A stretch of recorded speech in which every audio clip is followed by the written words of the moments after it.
क्या है आध्यात्म? दर्शन, चिंतन धारा, विद्या या संस्कृति की परंपरागत विरासत। आध्यात्म दर्शन यानी जीवन का शाश्वत सत्य। मानव जीवन से जुड़े शाश्वत सत्यों को जानिए और समझिए उपासक डॉक्टर सोहन राज तातेड़ से हमारे खास कार्यक्रम आत्मविज्ञान में। आत्मविज्ञान यानी सही दृष्टि, सही सोच। भाई और बहनों, मातृशक्ति को नमन। स्टूडियो में आपका हार्दिक स्वागत है, अभिनंदन है, सत्कार है। आत्मविज्ञान साइंस ऑफ द सोल कार्यक्रम के अंतर्गत हम आपको सही दृष्टि, सही सोच, राइट विजन, राइट थिंकिंग के तहत आपकी जो नकारात्मक सोच है, आपका जो गलत दृष्टिकोण है, आपका जो गलत नजरिया है, आपकी जो गलत दिशा है, उसको हम बदलते हैं। कहा भी गया है, दिशा बदल दो दशा बदल जाएगी, जैसी दृष्टि वैसी सृष्टि, नजर बदल दो नजरिया बदल जाएगा। हमारे पास न तो कोई जादू है, न कोई मंत्र है, न टोना है। हमारी तो एक ही दृष्टि बदलने का ये दृष्टि विज्ञान है, आत्मविज्ञान दृष्टि विज्ञान है। और हम दृष्टि बदल करके आपको बुराई से अच्छाई की ओर मोड़ देते हैं। जो आपका चिंतन गलत दिशा में जा रहा था, उसको मोड़ करके सही दिशा में कर देते हैं। और ये सारा कार्य जो है हम अलग अलग एपिसोड्स के माध्यम से करते हैं। तो आज का हमारा बहुत ही सुंदर एपिसोड है सामायिक आलोचना, प्रतिक्रमण और प्रत्याख्यान। भाई और बहनों, ये चार शब्द ऐसे हैं कि व्यक्ति चार इन जो बड़े बड़े सूत्रों को जीवन के अंदर ढाल दे, अपना ले, तो उनका यह जन्म और आने वाला जन्म दोनों अच्छे बन जाते हैं। आप ये मान करके चलिए कि आप अच्छे इंसान हो, तो इसका मतलब ये है आपका पास्ट बहुत अच्छा था, क्योंकि पास्ट में जो ध्वनि है वो वर्तमान उसकी प्रतिध्वनि है। तो आपके अच्छे पास्ट के कारण आप वर्तमान में अच्छे बने हो, अच्छा मनुष्य भाव मिला है, अच्छी सोच है, अच्छी सत्संग सुनने को मिल रही है, और ईश्वर की भक्ति में आपकी श्रद्धा है, और ईश्वर से ओतप्रोत रहते हो आप। ये जो है आपका जो है पुण्योदय है, ये आपका जो है अच्छा प्रारब्ध है, अच्छा उदय है। अब आप देखिए, यह तो निरंतर चलने वाली अवस्था है। जब तक आप मुक्ति को नहीं जाते हो, तब आप जन्म जन्मांतर के अंदर भटकते रहते हो। अब ये अगर मान लो व्यक्ति सही सोच वाला है और जिसको एक बार सम्यक दर्शन मिल गया और उसका वो उपयोग करे, यानी उसकी वो जागृति रखे, वह पुरुषार्थ करता रहे और प्रतीति में रहे, अनुभव करता रहे, तो निश्चित रूप से वो अपने कर्मों, अपने जो है भवों की संख्या को घटा करके और जल्दी सिद्ध बुद्ध होकर के अक्षय सुक्त, सनातन सत्य, सनातन सुख की अवस्था के अंदर चला जाता। वो हमारा जीवन का लक्ष्य है। तो हम देखिए, ये चार सूत्रों की एक एक करके व्याख्या करते हैं, समय की अल्पता को देख करके फिर उसके ऊपर समीक्षा करेंगे कि हम किस तरीके से जीवन के ढाले। कुछ प्रयोगात्मक बात करेंगे। तो पहले सामायिक अर्थ होता है समता की साधना, और समता वास्तव में एक बहुत बड़ा गुण है।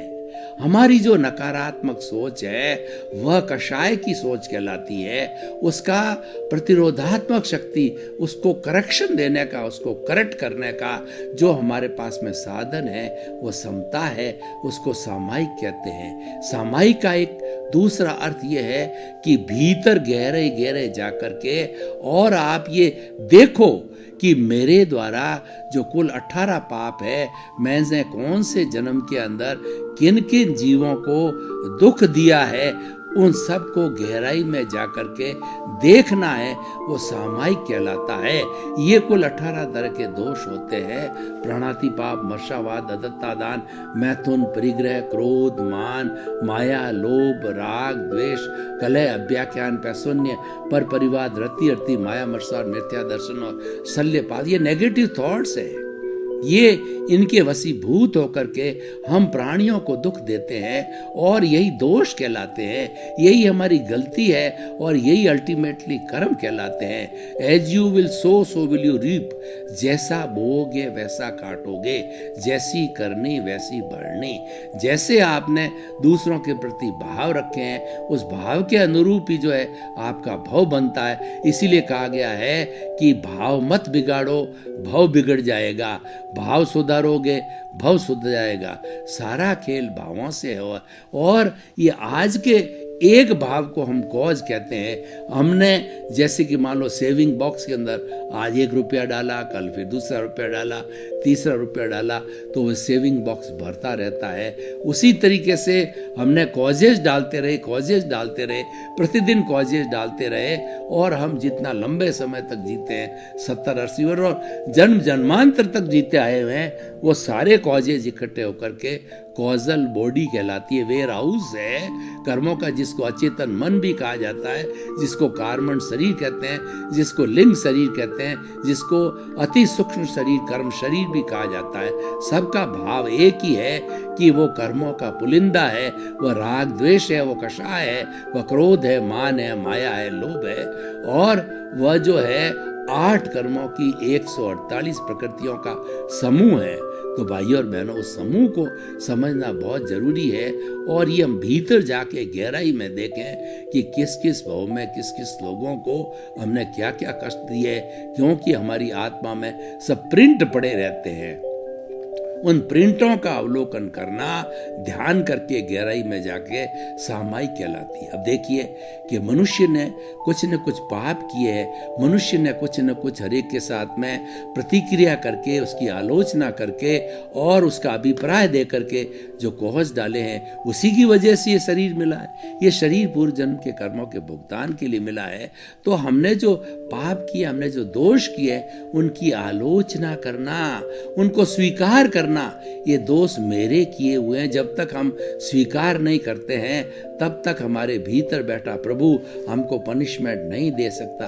तो आलोचना की जाती कि अरे मैंने पूर्व जन्म के अंदर प्राणियों को कितना कितना कष्ट दिया है, उन सब की मैं घृणा करता हूँ, उन सब की जो है मैं आलोचना करता हूँ, उन सब जो है पापों को स्वीकार करता हूँ। देखिए, हम इस जगत की बात करें तो जो हमारे जितने भी कोर्ट्स है, उन कोर्ट्स के अंदर दोनों जो अगर पार्टियां जो लड़ने के लिए कोर्ट चली जाती है, दोनों के अपने अपने वकील होते हैं। वकील एविडेंसेस तैयार करते हैं, वकील डॉक्यूमेंट्स तैयार करते हैं, बहस चलती है और उन सब के आधार पर जो है जज जो है वह पनिशमेंट देता है, उसके बिना नहीं देता है। और जो प्रोसिक्यूटर है,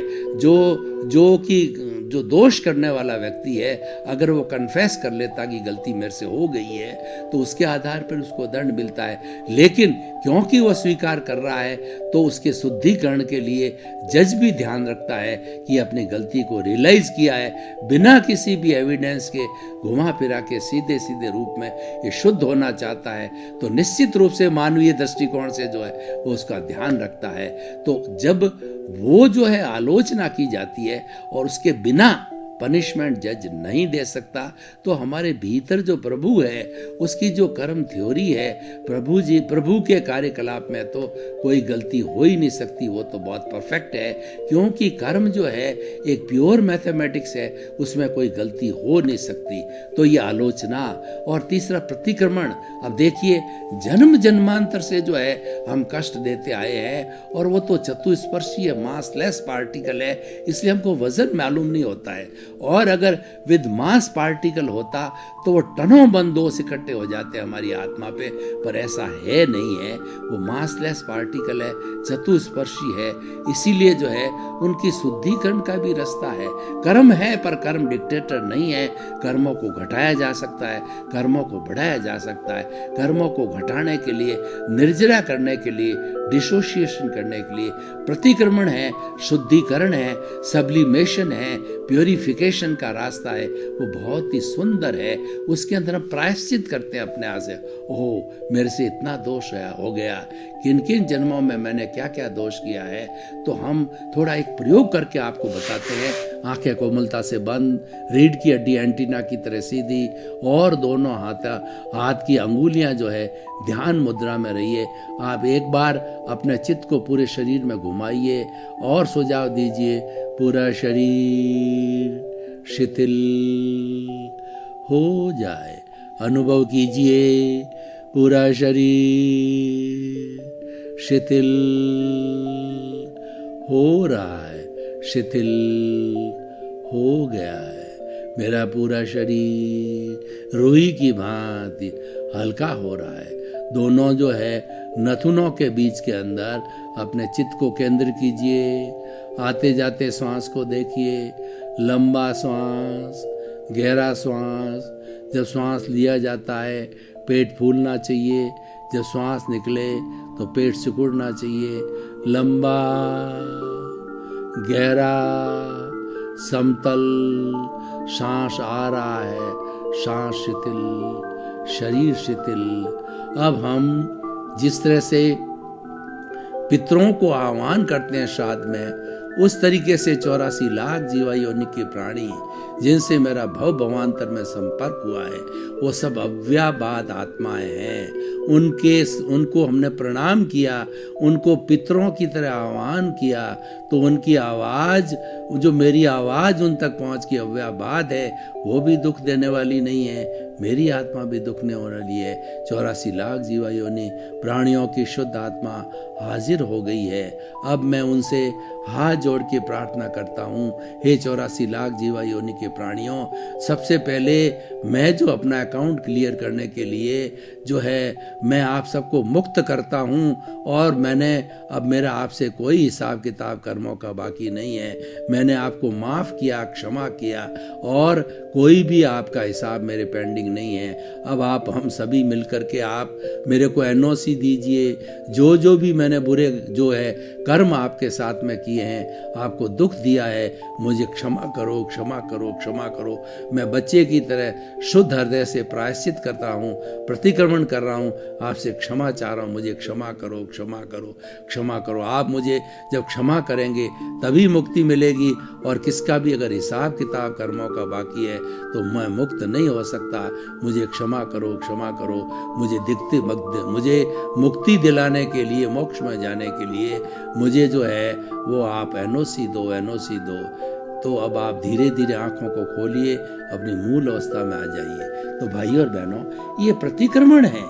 ये प्रतिक्रमण वर्तमान का किया जा सकता है, आज का। और इस जीवन में किसी के साथ में हमने अगर हमारा जो है बुरा बर्ताव हुआ है, राग द्वेष हुआ है, उनसे जो है व्यक्तिगत रूप से जाके फोन पर के और किसी भी तरह से जो है और बोलचाल करने में अगर नुकसान है, तो उसकी शुद्ध आत्मा को जो है केंद्र मानकर उससे आप क्षमा मांग सकते हो, और वो आत्मा आपको क्षमा करेगी। ऐसा जो है आत्मा से आत्मा का जो है व्यवहार होता है। तो ये हो गया तो है हमारा सामायिक आलोचना, प्रतिक्रमण। और प्रत्याख्यान, प्रत्याख्यान का मतलब त्याग करना, छोड़ना। किस चीज को छोड़े? सबसे बड़ी छोड़ने की चीज है कि प्राणी मात्र को मन से, वचन से, काया से, करने से, करवाने से, अनुमोदने से किसी को कष्ट ना हो, ये सबसे बड़ा प्रत्याख्यान है।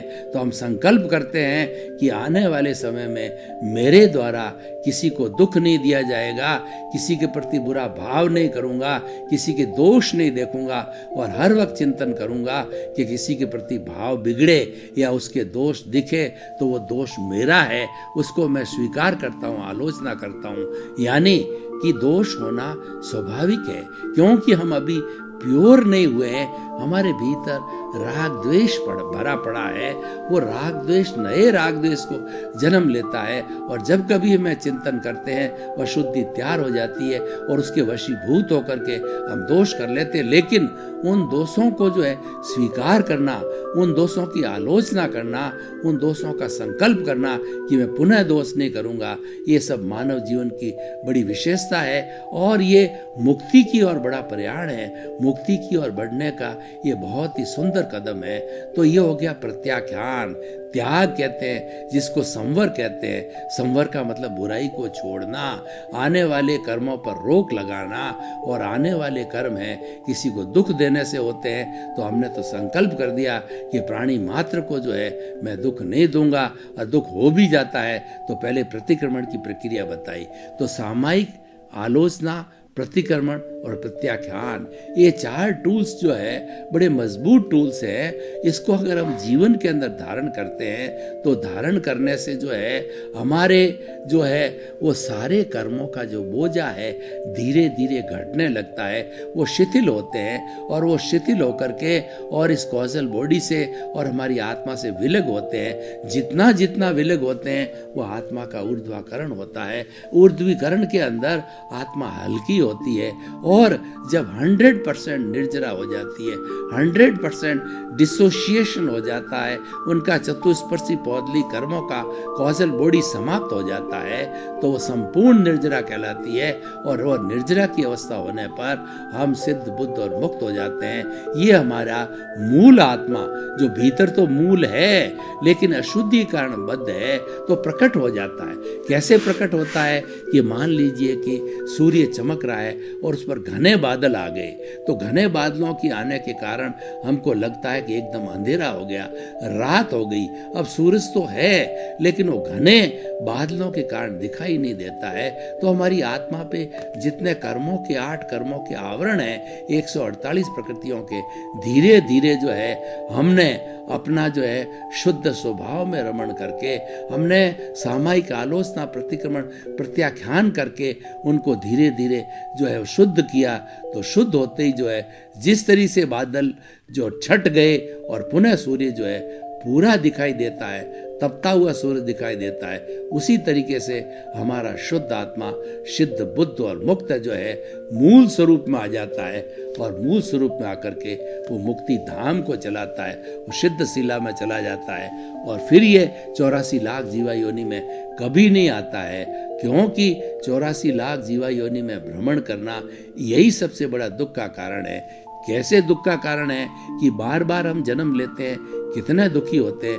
मैं आपको उदाहरण देता हूँ। ये बच्चा माँ के पेट के अंदर 9 महीने उल्टा लटकता है, माता की खट्टी खट्टी डकार है और माता की वो गंदगी और माता के ब्लड के माध्यम से और उस सफोकेशन के अंदर वो भगवान से प्रार्थना करता है, क्योंकि वो आत्म तत्व है। तो उसके भीतर तो ऑलरेडी ज्ञान है ही है। वो बच्चा हो तो क्या हुआ, ज्ञान तो है ही। वो प्रार्थना करता है कि मुझे, हे प्रभु, मुझे जल्दी इस गंदगी से बाहर निकालो, और मैं जब बाहर निकल गया तो आपकी भक्ति करूंगा, मेरे जो है शुद्ध स्वरूप में रहूंगा, निज स्वरूप में रहूंगा, आत्म तत्व की भजना करूंगा। लेकिन जब बाहर आता है तो माया की चकाचौंध देखता है। तो माया की चकाचौंध, राग द्वेष की चकाचौंध, कॉजल बॉडी के चकाचौंध के अंदर लुब्ध हो जाता है। और फिर वही घोड़ा और वही मैदान उसके अंदर फिर करने लग जाता है, फिर राग द्वेष से युक्त होता है और नए नए कॉजे डालकर कॉजल बॉडी को बढ़ाता रहता है। और 84 लाख जीवा योनि में ये सबसे बड़ा दुख का कारण है। जो सबसे बड़ा अज्ञान है वो क्या है कि जन्म जन्मांतर में भ्रमण करना, और अज्ञान सबसे बड़ा वेल्डिंग है। ये अज्ञान क्या है, अपने निज स्वरूप की जानकारी न होना, ये अज्ञान है। और ये अज्ञान क्यों खड़ा होता है कि हम कर्ता नहीं हैं, फिर भी अपने आप को कर्ता मान लेते हैं, हम मालिक मान लेते हैं। धन के, संपत्ति के, जड़ पदार्थ के, शरीर के जड़ पदार्थ को अपना मालिक मान लेते हैं, जबकि वो तो नाशवान है, वो फॉरएवर आपके साथ नहीं रहने वाला। कर्ता भाव और मालिकिन भाव और उसके साथ साथ में हम चेतन तत्व को इतना गहराई से नहीं समझते हैं, तब जाकर के वो हमारा मिथ्या ज्ञान, मिथ्या दर्शन हो जाता है। और मिथ्या दर्शन ही सबसे बड़ा ज्ञान है। और इसी अज्ञान रूपी वेल्डिंग के कारण ये आत्मा और शरीर का संबंध होता है। और जिस दिन ये वर्ल्ड वेल्डिंग टूट जाती है, उसी क्षण जो है वो जड़ अलग और आत्मा अलग, भेद विज्ञान हो जाता है। और भेद विज्ञान जब होता है तो हमारा जो ये अशुद्ध आत्मा है वो सिद्ध, बुद्ध और मुक्त बन जाता है। तो भाई और बहनों, आज का एपिसोड मैं निष्कर्ष की भाषा में ऑडियंस के लिए खुला जा करता हूँ, ओपन टू द ऑडियंस करता हूँ, और इसकी रिलीवेंस, सामाजिक उपयोगिता और इससे व्यक्ति को क्या लाभ होगा, समाज को क्या लाभ होगा, विश्व को क्या लाभ होगा, तो मैं आपको बताना चाह रहा हूँ कि सामायिक आलोचना, प्रतिक्रमण, प्रत्याख्यान है, ऐसे 4 टूल है, एक ऐसे 4 साधन है जो आपको मुक्ति तक ले जा सकते हैं। मुक्ति तो बहुत दूर की बात है, लेकिन वर्तमान का जीवन हमारा आनंदमय हो तो वो भी इन चीज़ों से आनंदमय हो जाता है। और जब हम इस जो है 4 सूत्रों को पकड़ते हैं तो उसकी निष्पत्ति क्या होती है कि हम हर प्राणी के अंदर आत्म तत्व, आत्म तुलावत चिंतन करते हैं कि इसके भीतर तो वही शुद्ध आत्म तत्व है जो मेरे भीतर है, और हम चींटी में, गाय में, भैंस में, पेड़ में और पौधे में, शब्द में शुद्ध आत्मा भगवान का निवास मानते हैं, और जो शरीर को रिलेटिव मानते हैं, क्योंकि शरीर तो कर्मों के भुगतान के लिए मिला है, कौज जैसे डाले हैं उसके अनुरूप मिला है, और वो शरीर नाशवान है, लेकिन प्रभु भीतर बैठा है, सबका एक सा है और वो शाश्वत है। तो सामायिक आलोचना, प्रतिक्रमण, प्रत्याख्यान करने से हमको सनातन सत्य की प्राप्ति होती है और हमें यूनिवर्सल ट्रुथ, सार्वभौम सत्य मिलता है, और कुदरत की रचना और कुदरत का कानून के तहत जो है हम चलते हैं तो हमारा धीरे धीरे जो है वह विकास होता रहता है, और स्व का विकास, स्व का स्वाध्याय, और इन 4 के माध्यम से बहुत अच्छी तरह से हो सकता है। तो ये तो सार्वभौम सत्य प्राणी मात्र को जानने के लिए योग्य है। अगर 7 अरब की जनसंख्या इन 4 सूत्रों को जीवन में डाले तो सब कुछ संभव हो सकता है, क्योंकि टू एयर इज ह्यूमन।